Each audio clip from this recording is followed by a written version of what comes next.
Şərqi Türkistandakı lager o'qituvchisining bayonlari. Abdori Ross Ingram. Qalbi Nur Sidiq Şərqi Türkistandakı lagerlardakı o'zi shohid bo'lgan qo'rqinchli ahvollarni oshkorildi. U 2017-yili lagerda Xitoy tili dars o'tishga majburlangan edi. Qalbi Nur Sidiq o'z xalqiga qilingan tasavvur qilg'isiz darajadagi rayimsizlik, chekdan oshgan zo'ravonlik, xo'rlash, qiyin qistoq va o'ltirishlarga shohid bo'lgan bo'lsa-mu, ammo ashu ochiq maxfiyatliklarni bugungacha yoshirishga majbur bo'ldi. U Yevropaga yetib kelganda ro'yi jihatdan bakla tugishib ketganlikdan o'zi shohid bo'lgan bu qismatlarni so'zlashga majoli yo'q edi. Keyin u Gollandiya Uyg'ur kishilik huquqi tashkilotini topdi. U yerda kishilar uning sarguzashtlarini ko'z yoshlari ilkida savrchanlik bilan angladi. Gollandiya Uyg'ur kishilik huquq tashkiloti uning kechmishini yezib chiqib, yozmaning nomini Qalbi Nur Sidiq burmalangan hayot deb atadi. Qalbi Nur bu orqali Sharq Turkistondagi jazo lagerlarida ko'rganlarini dunyoga so'zlashga tayyorlangan edi. Mazkur maqola ashu aslimidan ilingan uzundilar va mening uning bilan o'tkazgan ziyoratimni asos qilgan. Uning hikoyasi 51 yil ilgari Xitoyning g'arbiy shimolidagi Sharq Turkistonning markazi Urumchida boshlangan. 6 balaliq oiladagi o'ttiranchi farzand bo'lgan Qalbi Nur balaligini suyunish ilkida aslaydi.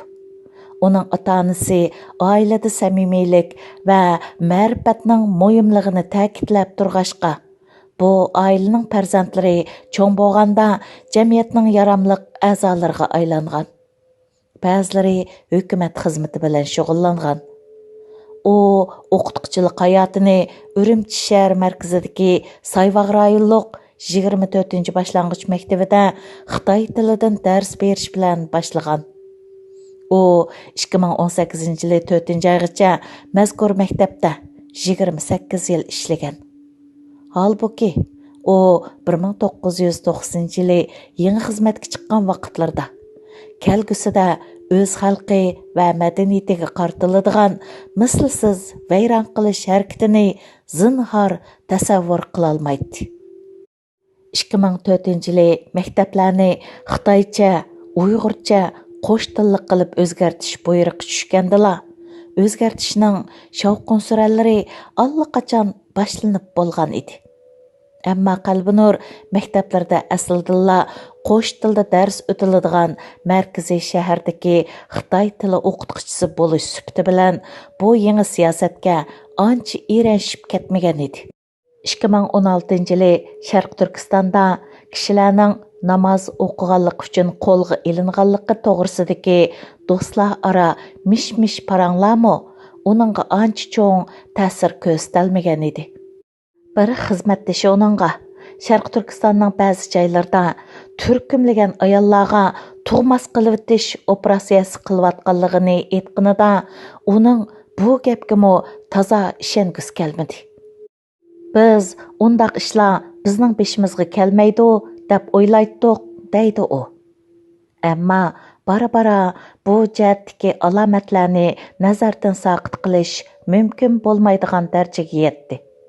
Chinchangoning Tibetni tinchitgandan keyin Sharq Turkistonga yo'tkab kelinishi bilan kuzatish, nazorat qilish, keng ko'lamda tutqun qilish, majburiy salomatlik tekshirish, balalarni davlat ilkidagi yetimxonlarga elib ketish, madaniyat va dinni vayron qilish harakatlari to'xtovsiz holga keldi.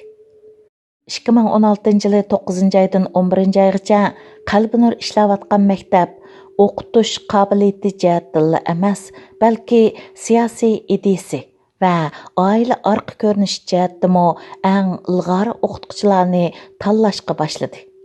Qalbi Nur oldingi qatorda tanlandi. 2017 yılı 2 ayının 28 günü Qalbinur aslidimi bayon qilganidek shaharlik hukumatga chaqirtildi. Onunğa savadsızlarga Xitoy tili o'rgatadiganligi aytildi. Ammo g'alati yeri bu vazifa uchun uningdan maxfiyatlik saqlash kelishimi imzolash talab qilindi. Andın onunğa 3 ayının 1 günü, yani әтісі әттеген saat 7-də avtobus bekitida hazır bo'lib, saqchiga o'zini elib ketish uchun telefon qilishi kerakligi jekilandi. U xotirasining qat-qitiga o'rnab ketgan bu jarayonni tunugunkidekla asliyalaydi. Andın shu safardan keyin o'zini kutib turgan ahvollarni bayon qildi. Biz Ürümchining chetidagi bir tog'ning orqasidagi atrofi tom va sim tor bilan qo'rshalgan 4 qavatlik binoga yetib bordik. Biz metal elektronlik eshikdan kirdik. Bu yerda qurolliq saqchi, 10 necha xizmatchi, boshqarg'uchi, sestra, o'qituvchi, mudirlar bor edi. Meni kontrol uyiga akirdi, dedi u Gollandiya Uyg'ur kishilik huquq tashkilotiga. Lagerdagi bir xizmatchi dars hozirla boshlanadi deb vaqirgan. Qalbinurning oldidagi tomda bir ekran bor bo'lib, ekranda har birida taxminan 10 odam bor, 10 kamera ko'rinib turadi. Qalbinurning bayonicha kamerdagilar qorong'ulikqa mahkum qilingan. Kameraning darajasi metal taxtaylar bilan to'sib etilgan. Kamerada karvat yo'q, faqat daq yerga silingan adiyalli bor edi. Shuning bilan 14-fevraldan boshlab qamalgan jami 97 nafar mahbus elib chiqilgan. Qalbinur ularning hammasining texicha chechi va soqollari borligiga, ya'ni tushirib etilmaganligiga diqqat qilgan. U ularning ichida 7 ayol borligini sanab chiqqan. Ularning 3i bakli qirib ketgan edi. U andin nima qiladiganligini kutib turgan. Quramiga yetgan o'quvchilar sinfga 10dan qo'l putlarda zanjir kishan bor holda akirildi. Ularning hammasi oldida ustili yo'q, kichik plastik o'rindiqlarda o'ltirg'izilib bo'linganda meni sinfga kirgizdi. Ularning orasida uzun soqol qo'ygan 70 yoshdan oshgan bir necha mo'ysipitmi bor edi. Odatda men ularga hurmat bildirishim kerak edi. Ammo ular beshini to'van selib o'ltiradi. Ba'zilari yig'layotdi. Men "Assalomu alaykum" dedim. Ammo hech kim salomimga javob qaytarmadi. Men bu yerda qattiq cheklangan bir gapni deganligimni darhol tushundim. Ondan Qalbinur sinfdagi 8 dona kuzatish kamerasiga qarab qo'yib, darsni davomlashtirgan. Men o'zimni tanishtirib, "Men sizlarga Peninda Xitoycha o'rgatish uchun keldim" dedim. Ondan doskaga A, B, C, D deb yozdim. Va shuning bilan bir vaqtda Allohning meni bu fani do'zaxdan hayot qutuldirishini to'xtamay tiladim. Ular menga ergishib A, B, C, D deb takrorladi. 2 soatdan keyin Qalbinur ozroq suv ichib, demini elib olish uchun orom elishni talab qilgan. Shu sinfda suv ichganda ishiltadigan suv qutisi hozirmi uning yenida edi. U bu vaqalarni so'zlagach, yenidagi suv qutisiga qo'rqinch ilkida tikildi. Yerim suzuk, qiyniq yeshil ranglik Hello Kitty markaliq suv qutisi sohibining muloyim, umidvor xarakterini namoyon qilib turadi. Shundaqla bu quta o'z navbatida yana mislsiz vahshiyliklarning tilsiz shohidi edi. Tushlik tomoq naq tushda yetib kelgan. Qalbinur mahbuslarga suyuq shokuruch va qonunda belgilangan norma bo'yicha bir tal momini tarqitishga yordamlashgan.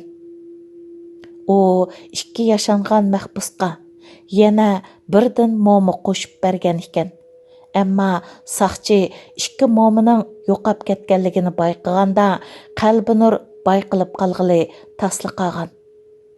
Helimu yaxshi bir xizmatdishining momini sonini xato hisoblab qo'yibdimiz. Ya'ni moma yutib ketmabdi. Aslida bari shunchalik ekan to'q deyishi bilan qattiq qo'rqib ketgan Qalbinur aman qolgan. U o'ziga choy damlab ichmoqchi bo'lganda, uningga mahbuslarning suyining insonlar iste'mol qilsa bo'lg'udak darajada yetarlik qaynatilmaganligi aytilgan. U hayotimdagi eng uzun kun edi, deydi Qalbinur. U tishini tishlab turib, oldingi 6 oylik to'xtam muddatini 1001 jafoda tamomlagan. Oldingi 3 hafta u o'zining 97 o'quvchisi va ularning apelsin rang mahbus kiyimiga besilgan nomerlar bilan tanishib chiqqan. Bu jarayonda Osman ismli bir o'quvchining ifodasi nihoyatda ko'rinarli bo'lgan. Kelishgan va aqlliq bu odam mol-mulki Xitoy tarafidan to'nglatilishdan burun Urumchidagi eng boy kishilarning biri ekan. Qalbinur Osmanning darizadagi 20 santimetrlik yo'chiqdan tushayotgan quyosh nuridan bahramlanish uchun darsdan keyin yana bir necha minut ortiq turib olishni o'tinganligini esladi. Bir kuni Osman tuyuqsizli g'oyib bo'lgan. Keyin u Osmanning menga qon tushish sababidan o'lib ketganligidan xabar topgan. Silim ismlik yana bir yosh baldur qo'yib berilishni umid qilib, darsni to'limi tirishib o'rgangan. Ummo ma'lum bir kasal bilan yuqumlanib, doktorxonaga opirilmaganlikdan o'lib ketgan. Yuqorqi 2 yosh Qalbinur bu yerga borgan dastlabki 3 hafta ichida hayotidan ayrilgan. Uning sinfdagilarning soni kundan kunga azaygan. U dastlabda ularning salomatligi yaxshi edi. Men ularning bargan siri zaiflashib ketganligiga shohid bo'ldim. Ularning ba'zilari hatto ma'lmas bo'lib qoldi, deydi. 3-oyning 20-kuni lagerning 1-qavati yangi kelganlar bilan to'lgan. Uning 1-guruhi dindor, ko'pinchisi yashangan kishilar bo'lsa, 2-guruhidagilar ziyolilar, savdogarlar yoki Xitoy tilini mukammal biladigan o'quvchilar edi. Ularning jinoyati Xitoyda cheklangan Facebookni ishlatganligidek qiladi. Әмді оның оқытыш вазифасының hech qandaq ahamiyati qolmagan edi. Uning bu guruhdagi vazifasi ularga kommunizm naqshlari va davlat she'rini o'rgatish edi. U sinfga kirish uchun eshik oldida qo'yilgan o'rindiq ostidan o'milab o'tishga majburlangan o'quvchilarning qandoq xorlanganligini bayon qildi. Ko'zim ularning ko'zlari bilan uchrashib qoldi. Ularning tasvirligisiz azob chekayotganligi aniq edi, deydi u. Har soatda uningga yana 100 kishilik yangi guruhga avatilgan. Bularni odatda boshqarish tuzimining rayimsizligi darsxonadagidan qilishmaydi. Mahbuslar har kuni 3 qatim belgilangan vaqtida hojatxonaga boralaydi. Har oyda 15 minut yuyinalaydi. Qalbinur Gollandiya Uyg'ur kishilik huquq tashkilotiga o'zining lagerda xizmat qilayotganligini yoshirib yurishga majburlanganligini aytdi. Lagerda ishlagili bir necha hafta bo'lgan bo'lsa-mu, u eridan boshqa hech kimga bu haqda tinmagan edi. Chunki lagerning qurilishi va xohlagancha qo'lga elishning tezlashishiga ergishib, sirtda atalmish erkin yashayotganlarning har bir harakat, har bir chiroy, har bir ovozini xotirlab turadigan kuzatish to'rlarimi shuningga mos holda taraqqiy qildirilgan edi. Saqchilarning tekshirishi va charlishi odatdagi ish edi.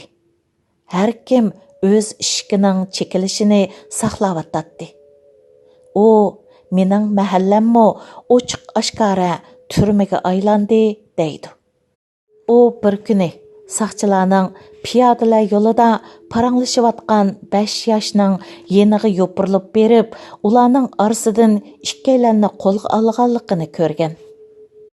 Chet elga telefon qilish jinoyatga aylangan. 2017 yil 3-oyda uning qo'shnisi bir kuni kechda bir Xitoy xizmatdoshidan Qirg'izistondagi o'g'liga telefon qilib, uningga Sharq Turkistonga qaytib kelmaslikni cheklab qo'yishni o'tinganligi uchun 5 saqchi tarafidan kishanlangan holda elib ketilgan. Heliqi Xitoy xizmatdoshi 3 oydan keyin qo'yib berilgan bo'lsa-mu, ammo Qirg'izistonda o'g'li bor qo'shnisining shuningdan keyin izderki bo'lmagan.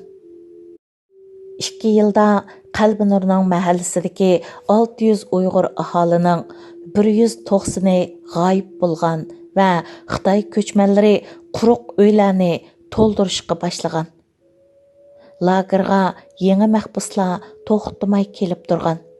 Qalbinurning mo'lchircha taxminan 6 oyda, ya'ni u ishlayotgan lagerga 3000 dan ortiq mahbus akilingan.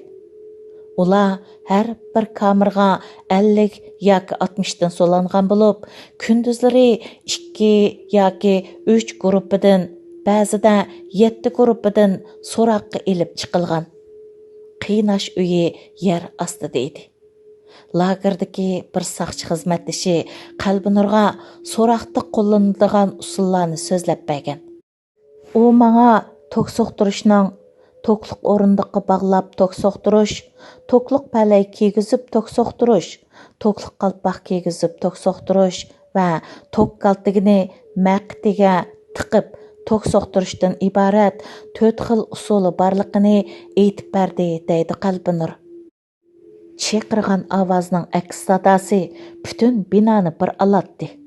Men ba'zida tushlik tomoq vaqtida, ba'zida dars vaqtida bu ovozlarni anglaytdim. Shu ma'lumotchiliklar ichida turgan Qalbinurga 2017 yil 7-oyda tuyuqsiz planliq tug'ut tarmoqlarining ko'p davrang silingan haqsiz yillik ayollar kasalliklari tekshirishiga qatnashish uqtirish kelgan. Uning yon fonida shu vaqtdagi uchur hozirmi bor.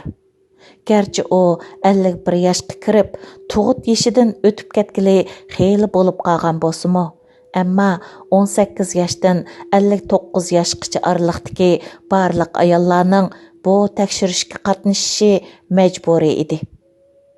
Hamkorlashmasangiz jazolanasiz degan ogohlantirish hammani tushuntirib beradi. Men lagerda ishlayotgan bir bo'lish suhbatim bilan bu tekshirishga qatnashishni rad qilsam, nima ishlarning yuz berdiganligini bilatdim, deydi Qalbinur. 7-oyning 18-kuni atdigan soat 8da doktorxonaning sirtida kishilar uzun o'chrat bo'lib ketgan edi. Tekshirishga kelgan ayollarning hammasi Uyg'ur edi. Ularning ichida bir Xitoy yo'q edi, deydi Qalbinur. Növbət Qalbinurga kelganda uqtirishda bayon qilingandek ayollar kasalliklari tekshirish qilinmasdan uningga majburiy holda tug'ut cheklash uziga selingan.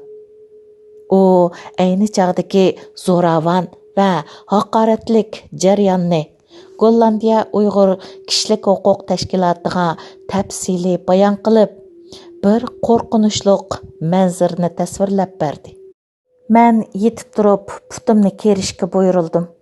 Andan menga uzuk selindi. Bu dahshatlik zo'ravonlik edi. Men xo'rlanganligimni, jinsiy va ro'yi jihatdan ziyonkashlikka uchraganligimni his qilib yig'lab ketdim. Мәсхірлік yeri shuki, birli qizi bor Qalbinur, ya'ni Xitoyning atalmish qonuniga ko'ra, ikkinchi balaliq bo'lsa bo'ladi. Gerçi buning uchun jamoat xavfsizlik idorasidan, o'zi ishlayotgan maktabdan va hukumatdan 3 taraflab ijozat olish kerak bo'lsa-mu, ammo bu mumkin bo'ladi. Uning lagerdagi mushkulotlari texi oxirlashmagan edi. 2017 yil 9 ayda tunji to'xtami oxirlashganda Qalbinur Urumchidagi yana bir ayollar lageriga taqsim qilingan. U kishining diqqatini tortmaydigan 6 qavatlik binoga yaqinlashganda darvozaning ustiga cho'ng qilib yozilgan pensiya markazi degan xatlarni ko'rgan. U aslab mundaq deydi. Bu naiti cho'ng lager bo'lib, bu yerda çaşları düşürüp etilgen təxminən 10.000 ayol bar idi. Ularning ichida 60 yoshdan oshganlar orallar 60 nafar atrofida bo'lib, ularning ko'pinchisi yosh, chiroyli, obdan tarbiyalangan qizlar edi. Bu Koreya, Avstraliya, Turkiya, Misr, Yevropa yoki Amerika qatorliq joylarda o'qiganlar uchun ta'sis qilingan lager edi. Bu yerdagilarning hammasi yuqori ma'lumotliq va bir necha tilda so'zlashalaydiganlar bo'lib, ular oilasidagilarni ko'rish uchun Sharq Turkistonga qaytib kelganda tutib ketilgan. Qalbinur tuyuqsiz chet elda o'qiyotgan qizidan ansirab qolgan. Agar Xitoy qizimni qaytib kelishga zo'rlasa, o'lib olishni qaror qilgan edim, deydi u. Qalbinurning deyishicha, bu lagerdagi tozalik sharoiti intayin nachar bo'lib, har bir kamerda kunda bir qatimli to'kiladigan tarat to'ngidan chiqadigan puroq havoni sesitayotgan edi. Deganda 100 yuyishqa 1 minut vaqt berildigan bo'lib, har oyda bir qatim yuyinishqa bo'ladi. Havo yuqumliq mikroblar bilan to'lgan. Nurg'un kishilar maynatchilik dastidan kasal bo'lib ketgan, deydi u.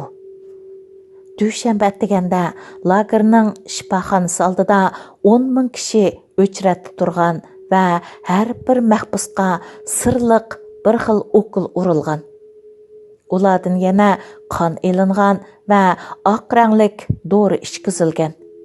Intayin oq ko'ngil bir sestra bu haqda tushuncha berib, tutqunlarning qorong'u kamerlarda yashaganligi uchun kalsiy, ya'ni o'kullangan suyuqlikqa ehtiyojli ekanligini, qon tekshirishdagi maqsadning yuqumli kasalliklarni bayqash ekanligini, oxirida ichkizilgan dorining ularning uxlashiga yordam beradiganligini aytgan. Ammo Qalbinur bu gapga ishonmaydi. Men shuncha ko'p kalsiyga ehtiyoj bormi deb o'z-o'zimga savol qo'yatdim, deydi u. Qalbinur uchun unutilg'isiz yana bir kun shuki, shu kuni u sinfga manganda bir o'quvchining jasadini ilib mangan ayol saqchi bilan do'qurishib qolgan va ular hovlidagi kamerasiz joyda o'zaro paranglashgan. Lagerda ikkimizdan boshqa Uyg'ur xizmatchi yo'q edi, deydi Qalbinur. Yeliqi ayol saqchi uningga o'zining tug'ut cheklash bo'limida ishlaydiganligini, bu yerda ularning mahbuslarga homildorlikdan saqlanish dorilar berganligini, hatto qizlarning bayqab qolmasligi uchun dorini mo'mining ichiga selibdiganligini aytgan. Uning deyishicha, u jasadini ilib mangan heliqi qiz, ya'ni shu dori yegizlayvergashga odati to'xtamay qansirab o'lib ketgan. U Qalbinurni bu ishni hech kimga tinmaslik haqida qasam qildirgan.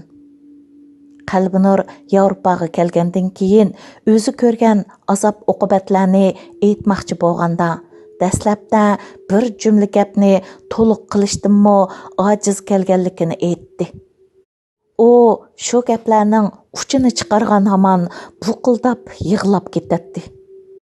Gollandiya Uyg'ur kishilik huquq tashkiloti a'zolari uni savarchanlik bilan saqlagan va uningga qurbati yetganda kundalik xotir yozib qo'yishni tavsiya qilgan.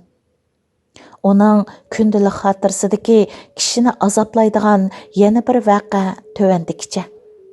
Bir kuni 20 yoshlar o'pchirsidagi bir qiz sinfdan suhbat uchun chaqirilgan.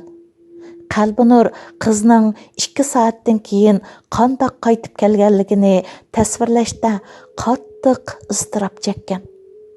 U qiz bakla azoblandi. Bearam bo'lgandan o'ltira olmadi. Bir ozdan keyin saqchi uningga vaqirab, uni elib chiqib ketdi. Men uni qayta ko'rib baxmadim. Lagerda ishlayotgan bir saqchining Qalbinurga aytishicha, har kuni 4-5 qiz elib chiqilib, lagerning amaldorlar tarafidan bosqinchilik qilindi ekan.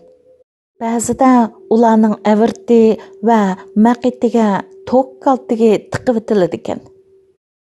Qalbinurning aytishicha, xizmatchilarining ko'pinchisi Uyg'ur yoki boshqa yerlik millatlardan bo'lgan dastlabki lagerga o'xshamaydigini, ayollar lagerdagi barliq boshquruvchilar Xitoylar ekan. 2017-yili 11-oyga kelganda Qalbinur tug'ut cheklash uzugining ta'siriga uchrashga boshlab, uningdan ko'plab qon kelishga boshlagan. U yana o'zining amdi lagerdagi xizmatga bardoshlik berolmaydiganligini aytgan. Mening bu dahshatni har qanday biriga aytishim cheklandi, deydi Qalbinur. Yo'ldosh uningga doktorxonaga berib tekshirtishni tavsiya qilgan. U lagerda o'zining o'rnida ishlashga xizmatdoshlaridan birini tavsiya qilishga majburlangan. Andan u doktorxonada 1 oy yotgan. Qalbinur shuningdan keyin lagerga qaytmagan. Ammo yanala ilgirki o'quvchilar to'g'risidagi xabarlarni bilishga tirishib turgan. U 2017-yili 12-oyda Urumchida qo'yib berilgan bir turkum yosh mahbuslarning ahvolini anglab, ko'ngli to'limi yerim bo'lgan. Ularning ba'zilari qattiq qiynashga uchirganlikdan qo'li yoki puti kesib o'tilishga majbur bo'lgan. Yana ba'zilari sarang bo'lib qolgan. Qalbinur salomatligi asli kelishga boshlaganda, ya'ni 2018-yil 2-oyda asladagi xizmat o'rniga qaytgan. Ammo bu qaytish u umid qilgandek xo'shallanarliq jam bo'lish bo'lmagan. U bir necha kun ichidala ishdan bo'shtatilgan, talto'kis vayron qilingan. Qalbinurning Gollandiya Uyg'ur kishilik huquq tashkilotiga aytganidek, u o'zining 28 yillik o'qituvchilik hayotida vazifasidan halqagan holda sadoqatmanlik bilan ishlaganligining hech qanday yuz xotirasi bo'lmaganligini shikoyat qildi. Buningdan ilgari biz Xitoy hukumatini o'z hukumatimiz, biz qonunga bo'ysunsaqla yetarlik deb o'ylagan edik. Ammo sizning nima qilganingiz emas, kimligingiz muhimkan, dedi u ichinish ilkida. Qalbinurni o'z ichiga olgan 11 Uyg'ur o'qituvchining darajasi tuvallatilib, maktab darvozasi qarashga qo'yilgan va maktab 100 Xitoy o'qituvchining qo'liga qolgan. 2018-yili 4-oyning 16-kuni ular baldur pensiyaga chiqishga qo'shilaman degan mazmundagi hujjatlarga imzo qo'yishga majbur bo'lgan. Qalbinur mundaq deydi: "Garchi men pensiyaga chiqadigan yoshda bo'lmasammi, ammo buni rad qilg'il bo'lmaydi." Ishsiz qolgan, salomatligi nacharlashgan Qalbinur Yevropadagi qizining to'yiga qatnashish uchun pasport iltimos qilgan. Ammo eng oxirgi paytda uning chegirdan chiqishi cheklangan. Qizining to'yidan 2 kun o'tgandan keyin u saqchilar tarafidan 5 kun so'roq qilingan. Uning qizi qonunsiz namoyishga qatnashgan deb ayblangan. Qalbinurga yana qizining Facebook betidagi cheklangan video ko'rsatilgan. Ular Qalbinurning qizining Yevropadagi hayoti, aloqalashish uchurlari va universitetning uchurlarini avatib berishni talab qilgan. Xitoy doiralarining parakandichiligiga uchirgan chet ellarda yashaydigan boshqa Uyg'ur o'quvchilarga o'xshash, qizimi bu talabga bo'ysungan. 2019-yili yana bir qatimliq qansirashdan keyin Qalbinur doktorxona ochgan bir navri tuqqunning yordamida tug'ut cheklash uzukini o'z oldiga olg'izib etgan.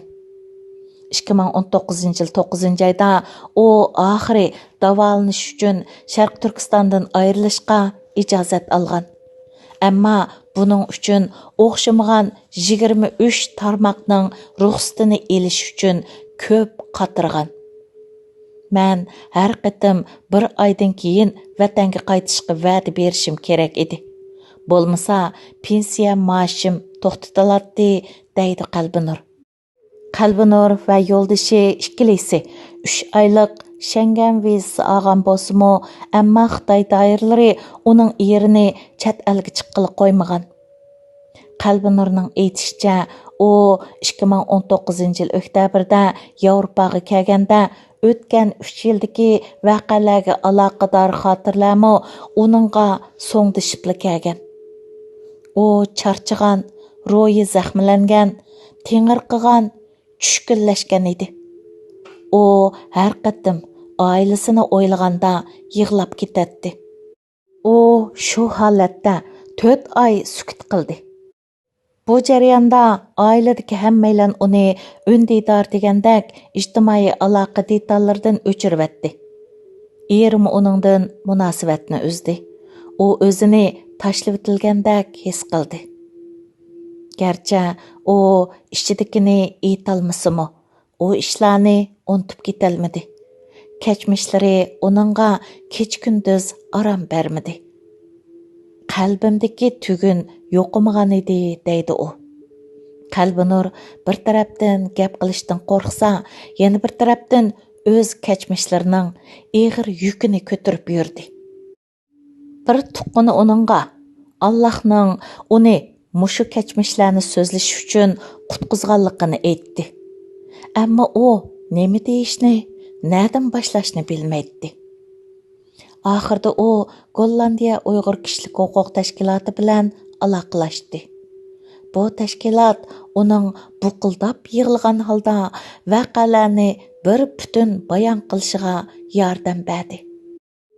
Oxirida men qaddimni tiklab, xalqim uchun kurash qilishni qaror qildim, deydi u qat'iylik bilan. Qalbinur Sidiq boshqa insonlar ko'rmasligi kerak bo'lgan ishlarni ko'rdi. Ammo u bu vahshiyliklarning yolg'iz shohid emas. Uningga o'xshash minglagan kishilar yanala Sharq Turkistondagi jazo lagerlarida ishlab, Qalbinur shohid bo'lgan vahshiyliklarga shohid bo'lyotidi.